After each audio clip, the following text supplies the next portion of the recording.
और जर्मनी हमारे most important partner में से एक है। 2024 में इंडो जर्मन स्ट्रेटेजिक पार्टनरशिप के 25 साल पूरे हुए हैं और ये वर्ष इस पार्टनरशिप के लिए ऐतिहासिक है, विशेष रहा है।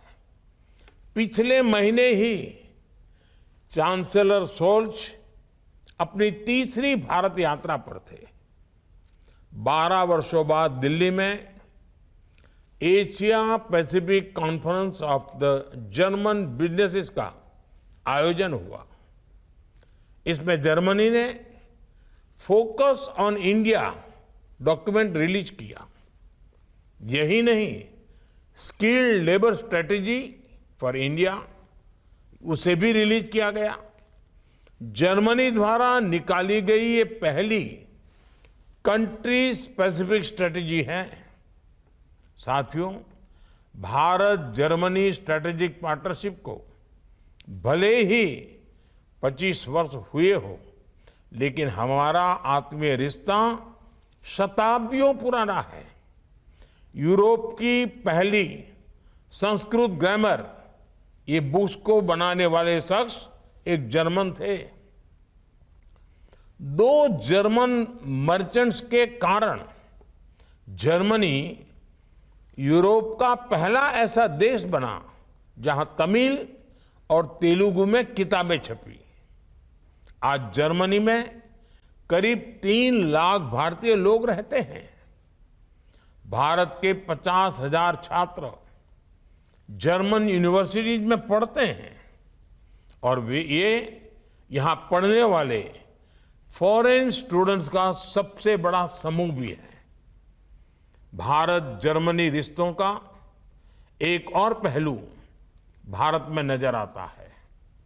आज भारत में 1800 से ज्यादा जर्मन कंपनियां काम कर रही है। इन कंपनियों ने पिछले 3-4 साल में $15 बिलियन का निवेश भी किया है। दोनों देशों के बीच आज करीब $34 बिलियन का बायलैटरल ट्रेड होता है। मुझे विश्वास है आने वाले सालों में ये ट्रेड और भी ज्यादा बढ़ेगा। मैं ऐसा इसलिए कह रहा हूं क्योंकि बीते कुछ सालों में भारत और जर्मनी की आपसी पार्टनरशिप लगातार सशक्त हुई है। साथियों, आज भारत दुनिया की फास्टेस्ट ग्रोइंग लार्ज इकोनॉमी है। दुनिया का हर देश विकास के लिए भारत के साथ साझेदारी करना चाहता है। जर्मनी का फोकस ऑन इंडिया डॉक्यूमेंट भी इसका बहुत बड़ा उदाहरण है। इस डॉक्यूमेंट से पता चलता है कि कैसे आज पूरी दुनिया भारत की स्ट्रैटेजिक इंपॉर्टेंस को एक्नॉलेज कर रही है। दुनिया की सोच में आए इस परिवर्तन के पीछे भारत में पिछले 10 साल से चल रहे रिफॉर्म, परफॉर्म, ट्रांसफॉर्म के मंत्र की बड़ी भूमिका रही है। भारत ने हर क्षेत्र, हर सेक्टर में नई पॉलिसीज बनाई। 21वीं सदी में तेज ग्रोथ के लिए खुद को तैयार किया। हमने रेड टेप खत्म करके ईज ऑफ डूइंग बिजनेस में सुधार किया। भारत ने 30,000 से ज्यादा कंप्लायंस खत्म किए। भारत ने बैंकों को मजबूत किया ताकि विकास के लिए टाइमली और एफोर्डेबल कैपिटल मिल जाए। हमने जीएसटी की एफिशिएंट व्यवस्था रखकर कॉम्प्लिकेटेड टैक्स सिस्टम को बदला, सरल किया।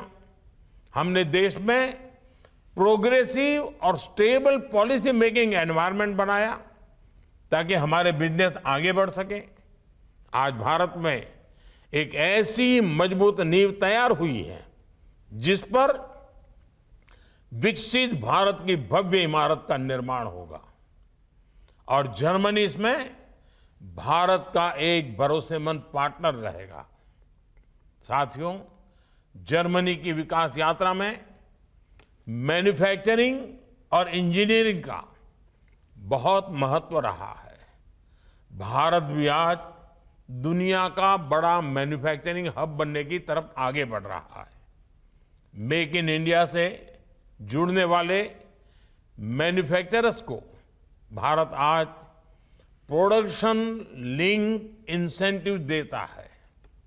और मुझे आपको ये बताते हुए खुशी है कि हमारे मैन्युफैक्चरिंग लैंडस्केप में एक बहुत बड़ा परिवर्तन हुआ है। आज मोबाइल और इलेक्ट्रॉनिक्स मैन्युफैक्चरिंग में भारत दुनिया के अग्रणी देशों में से एक है। आज भारत दुनिया का सबसे बड़ा टू व्हीलर मैन्युफैक्चरर है, दूसरा सबसे बड़ा स्टील एंड सीमेंट मैन्युफैक्चरर है और चौथा सबसे बड़ा फोर व्हीलर मैन्युफैक्चरर है। भारत की सेमीकंडक्टर इंडस्ट्री भी बहुत जल्द दुनिया में अपना परचम लहराने वाली है। ये इसलिए हुआ क्योंकि बीते कुछ सालों में हमारी सरकार ने infrastructure improvement, logistic cost reduction, ease of doing business और स्टेबल गवर्नेंस के लिए लगातार पॉलिसीज बनाई हैं, नए निर्णय लिए हैं। किसी भी देश के तेज विकास के लिए जरूरी है कि हम फिजिकल, सोशल और डिजिटल इंफ्रास्ट्रक्चर पर इन्वेस्टमेंट बढ़ाएं। भारत में इन तीनों फ्रंट्स पर इंफ्रास्ट्रक्चर क्रिएशन का काम बहुत तेजी से हो रहा है। डिजिटल टेक्नोलॉजी पर हमारे इन्वेस्टमेंट और इनोवेशन का प्रभाव आज दुनिया देख रही है। भारत दुनिया के सबसे अनोखे डिजिटल पब्लिक इंफ्रास्ट्रक्चर वाला देश है। साथियों, आज भारत में बहुत सारी जर्मन कंपनीज है। मैं इन कंपनियों को निवेश और बढ़ाने के लिए आमंत्रित करता हूं। बहुत सारी जर्मन कंपनियां ऐसी हैं जिन्होंने अब तक भारत में अपना बेस नहीं बनाया है। मैं उन्हें भी भारत आने का आमंत्रण देता हूं। और जैसा कि मैंने दिल्ली की Asia Pacific conference of German companies में भी कहा था, भारत की प्रगति के साथ जुड़ने का यही समय है, सही समय है। इंडिया का डायनेमिज्म जर्मनी के प्रिसिशन से मिले, जर्मनी की इंजीनियरिंग इंडिया की इनोवेशन से जुड़े, ये हम सभी का प्रयास होना चाहिए। दुनिया की एक एंशिएंट सिविलाइजेशन के रूप में हमने हमेशा से विश्व भर से आए लोगों का स्वागत किया है, उन्हें अपने देश का हिस्सा बनाया है।